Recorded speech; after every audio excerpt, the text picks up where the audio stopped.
pasando como centro. ¡Gol!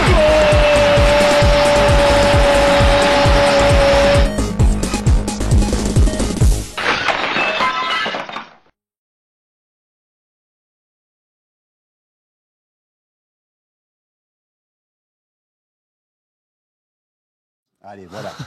On passe à autre chose et au top but que je vous annonçais. Les plus beaux buts du week-end avec ADH, les sports et Paris Match, c'est tout de suite. Et si votre but de l'année était de rouler en Citroën DS3 ?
Je pense qu'il y avait une petite inversion, Michel, ça devait être la tête du même joueur dans ce match pour le numéro 5. Oui, voilà, parce que celui-là, manifestement, il y a eu plus beau ce week-end. C'est gardé là, tous les deux. Oui, donc vous votez déjà pas pour celui-là. Hein, donc on est d'accord, on change le règlement exceptionnellement ce soir. Oui, parce que si le gars se ramasse un magnum de champagne l'année prochaine, on va être très embêté à la soirée de gala. Bon, allez, Benjamin, le buzzball des top buts, ça vient toujours ponctuer cette séquence. Voilà, il n'y a pas que chez nous qu'on marque des magnifiques buts comme le dernier qu'on vient de voir. Le coup du scorpion, qui avait fait le coup du scorpion, vous vous rappelez?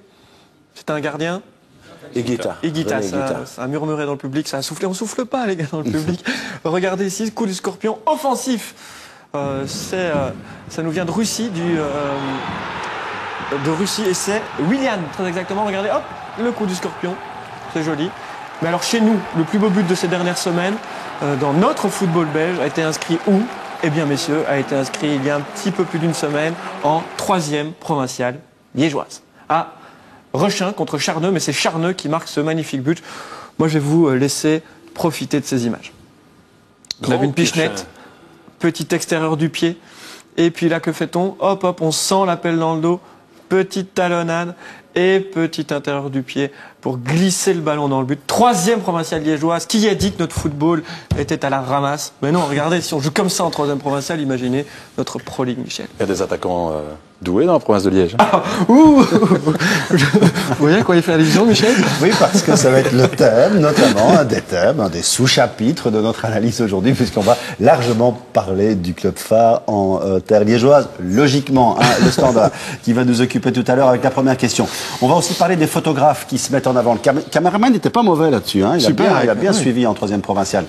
Les photographes qui sont au bord des terrains et qui ramènent chaque semaine quelques petits chefs-d'œuvre. Souvent, ils ont saisi l'instant parlant sans lequel notre métier serait pas tout à fait le même et en dessous duquel il y a à peine besoin d'une légende. Alors regardez. 4 photos qui viennent de l'agence Belga. Elles viennent de John Theis et elles résument à elles seules tout ce qui s'est passé. Pas besoin de dire que le claquage de Pocognoli est important. Regardez la tête basse de Van Damme, la discussion de Ron Jans, qui en a quand même, hein, si je puis dire. Il va discuter avec les supporters et le désespoir aussi de Van Damme. Réconforté, c'est un comble par les supporters. 4 photos de John Theis. Toutes ces photos, nous vous les montrerons chaque lundi.